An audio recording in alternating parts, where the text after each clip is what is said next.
everyone, this is Vikashni from GRG School of Management Studies and welcome you to yet another episode of Startup Stories, where we dive into the stories, struggles and success of entrepreneurs to inspire the next generation of dreamers. Before we begin, let me introduce our guest for today, Mr. AGILAN, who is a lawyer by profession and the founder of Chara Consultancies and the co-founder of AMATO & Co. and Wellness with Sevi. It's a pleasure to have you with us, sir. Thank you. Today's conversation brings together perspectives from multiple domains like financial consultancy, real estate, wellness, and lifestyle entrepreneurship. To begin with, I would like to focus on the consultancy and financial domain, sir. So what was the core gap you identified before building in your own consultancy into the market? It was basically about, catering to the different needs of people. Either they were high-end givers or people who do business at middle level or the entry level. So we couldn't find someone where we were able to cater to the needs of all economic levels of people's problem. So that is when we thought we'll start a consultancy firm, and there weren't much people who were into multiple portfolio investments. So either they were doing shares or lands or finance. So we thought, why not integrate all these services and provide as a one-stop solution for people, and we can get it connected to the right person. That's what inspired us to start a consultancy firm for this. Okay, sir. So what do you think are the most practical ways for middle-class individuals to begin asset creation and long-term wealth building, sir? The current trend is about you save and invest after what you spend. So that is somewhat we think it is fundamentally wrong. You should actually fix your investments and then start spending what you have in hand. But it's basically about the ideology of an individual. So we don't have much say in that. So what we actually start with is start something small. Even if you can't do something big, start something small, but start early. The time plays a critical role in this. By the time you start investing, you keep thinking about what to invest, how to invest. The land prices would have shot up, or the policies where you have to invest, the unit prices might vary. Currently India does pretty well in the economy compared to the other countries. So time is actually a very important factor when you start investing. So you got to have a basic knowledge about where you are investing as well. So if it's about the land, know about the government policies where an industrial promotion is being made or where a residential plan is about to come. Or if you're investing in the markets, know how your investments will be dealt by your consultants who are actually investing in. Those are the critical things that one must look into when they are starting with their basic level of investments. So how do you approach portfolio diversification for clients with different risk appetites? Because each individual will have their own capacity to take a risk. So how do you manage that? As you said, each individual have a different capacity to take risk. Even in our hand, all 5 fingers are not the same. So that's how clients also approach us. Some would want to take risk initially and reap the benefits also pretty early. But in certain cases, they want a stable return, and their risk-taking factor is also very low. So what one must do is, we generally have a questionnaire. We ask the client to fill them so that we get to understand their lifestyle, their spending habits, their family setup, and when they want to reap their benefits, return on investment. So is it 5 years down the line or 10 years down the line or 20 years down the line?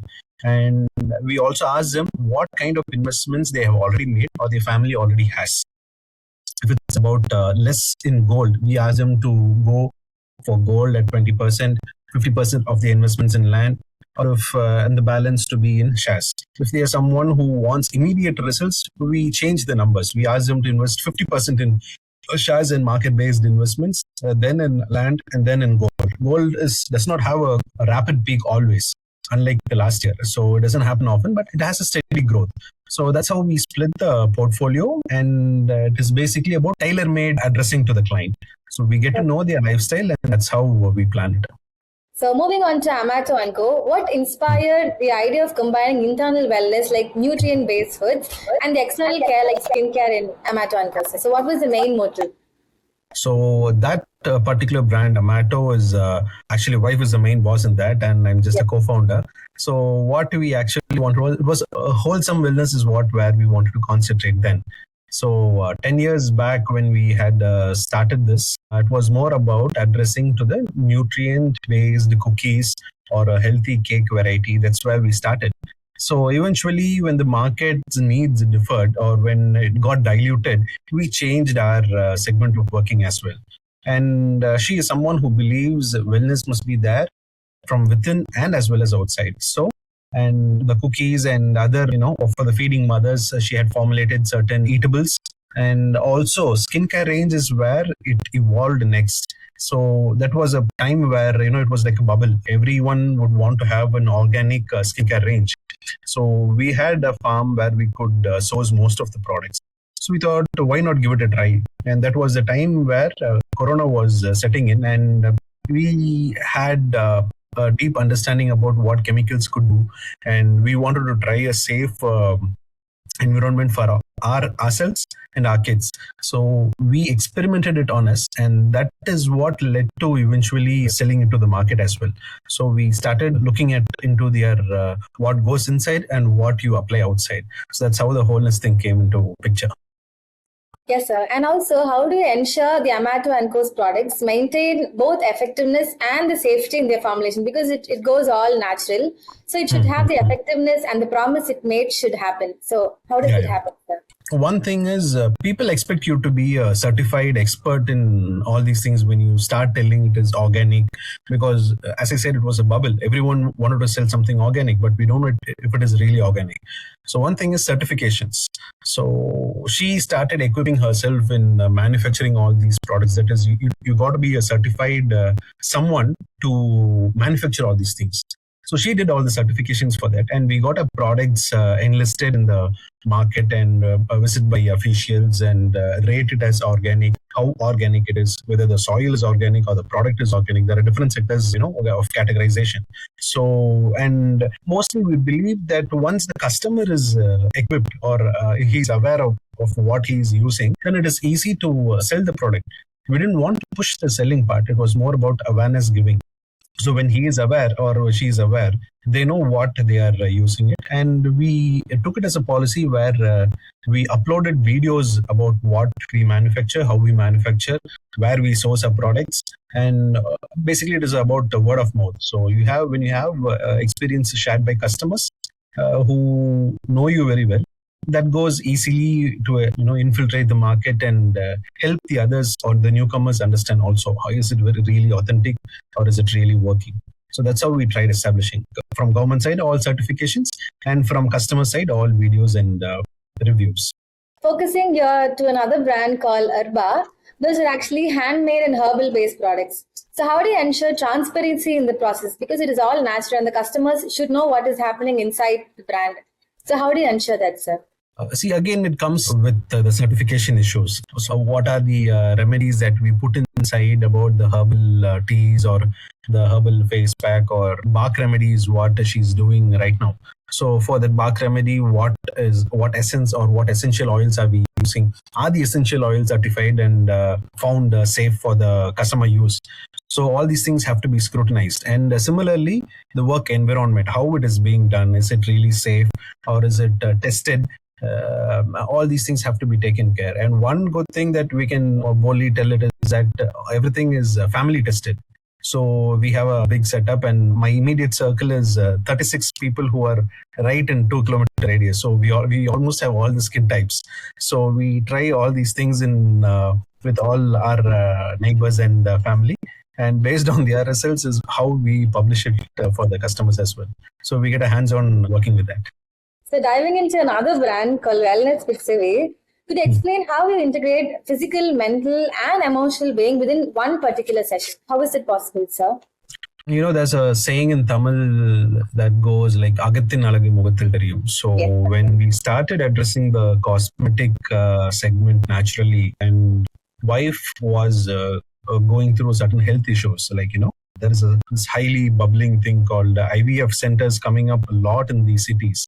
So there are certain terminologies which instill fear in people, and we just carried away by emotions and social pressure. It's basically all the lifestyle changes that has affected a lot of the so-called diseases. That is when she thought, people are taken for granted and they're taken for a ride and they're not aware. And it is basically about the fear that they get into a lot of trouble. So she started delving into a wide range of reading because we were also termed, unexplained infertility. If there is an infertility, there should be a reason, but the medicine system couldn't explain the unexplained infertility. It was just termed that so that it can push you towards IVF and other such things. It's just one segment that I can tell you. There are different similar ways for different diseases. So that's when we started exploring how these things can be addressed, and we came to know that the basic food habits, the lifestyle change can definitely make a big impact. And she did some 17, 18 certifications. She's done her certification from Cambridge as well. And because no one should question us what we preach. And today we stand at a place where, those who were recommended difficulties in getting pregnant, we were able to bring about 400 normal pregnancies. So that's the result that she could make it. So the effort is very authentic, and she's doing it very seriously because we faced that situation and we came across with such changes. We could see the results and what we could say.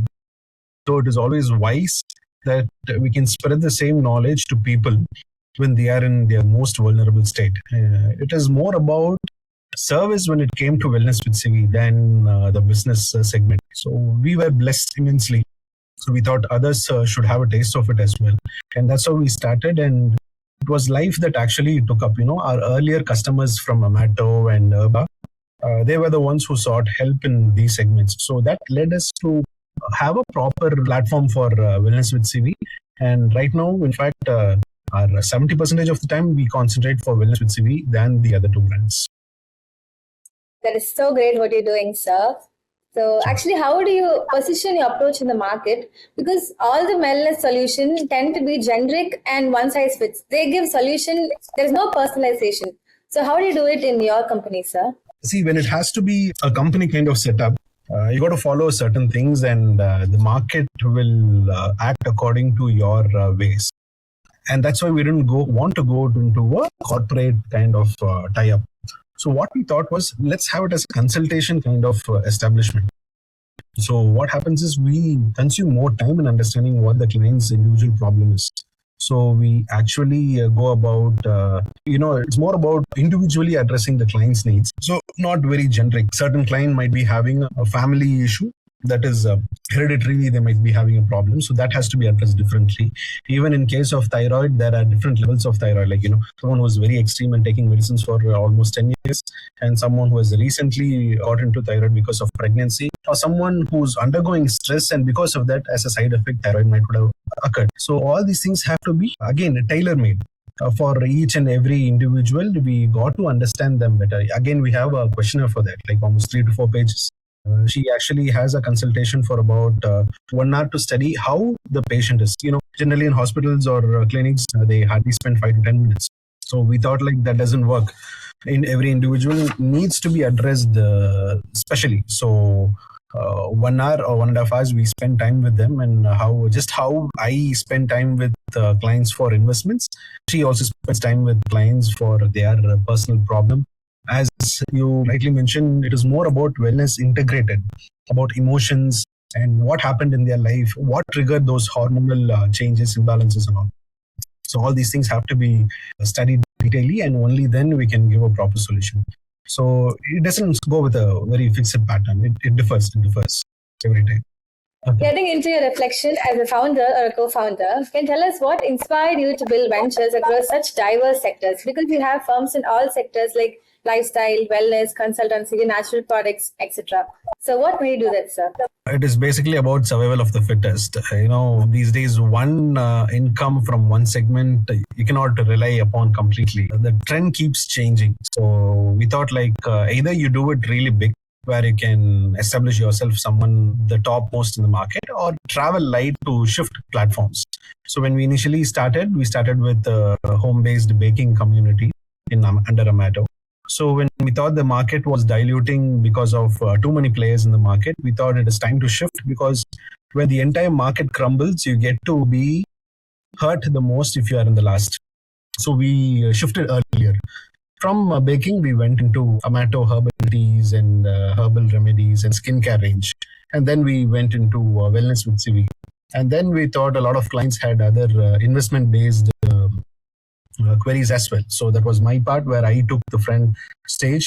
All these, the last few segments, wife, she stayed up. And these segments, when I started coming into for investments, people had legal issues. So since I was qualified legally as well, I started giving them legal consultations. And that's when we also have a real estate firm where, I'm continuing my father's job. So that's when certain clients would want to have a legal opinion on their lands and properties. So we thought, like, why not integrate all these things? Having diversified meal on your plate will actually give you a comfortable stand. It is not always something that you can depend on one particular portfolio. You don't know when your particular field actually gets down. So if you have a diversified field segment that you can work on, even if one the other thing might help you out. So that's what we thought, like, we'll keep it diversified. Have you ever had a product or a service that did not work as expected? So what did that teach you, sir? I would say the very first product that we launched, the home-based baking, is what I would refer to this question.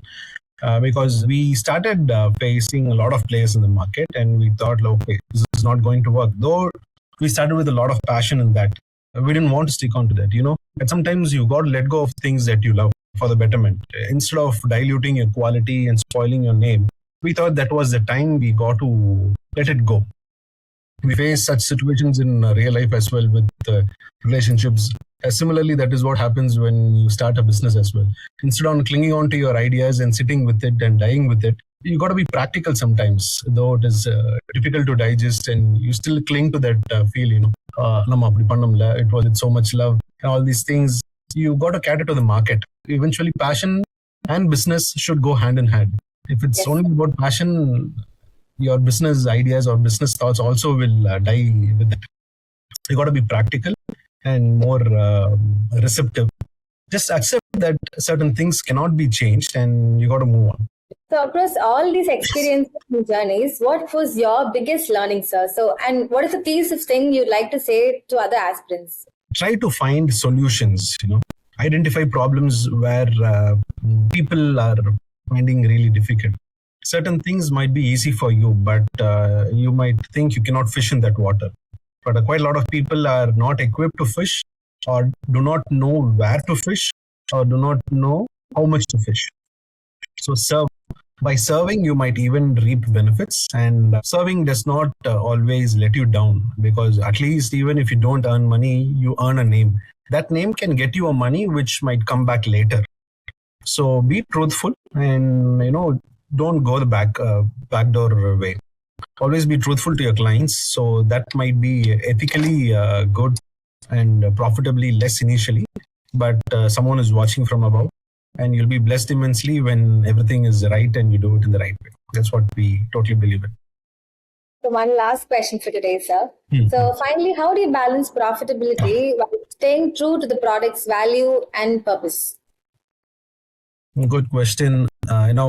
It is more about ethics, I would say. Profitability goes hand in hand with ethics. If someone who is more into numbers and wants to grow exponentially, I would say for a small player, it is not very easy. Either you should close your eyes, close your ears, and just grow exponentially. Or if you're someone who sees your family and your clients, then it is difficult. Profitability and growing and cost cutting is really difficult. But as I said, it depends. Every businessman or businesswoman should take his or her call in that. So you cannot do it for a loss, definitely. And you got to consider the material cost, the time you invest in, your healthy profit margin, and that which you don't eat up your customers' interest as well. Don't eat up your customers' interest. When you sell it something for a really big price, initially you might think that you're fooling them. But in this internet age, everyone gets to know what you're actually doing, how things are there in the market, someone alternate for you. So be okayish or be somewhat, do it in an agreeable rate. You will grow eventually. Though the growth might be slow, but you can do it. Don't see for a bubble. It might burst very soon. If you're planning for a long-standing benefit-reaping model, then be ethical to an extent. So that might help you with the name and the fame and the money. You're doing great things, sir, and I pray that it should reach more great heights. So, thank you for sharing such valuable insights, sir. This discussion has offered a well-rounded perspective in financial planning and investment strategies to wellness, product innovation, and social impact. To our listeners, we hope this conversation has provided you with practical insights and meaningful takeaways that you can apply in your own journey. Thank you for tuning in, and we look forward to bringing in more such conversations. Have a great day. Thank you, sir. Thank you. Thank you, Vikashini. Thank you.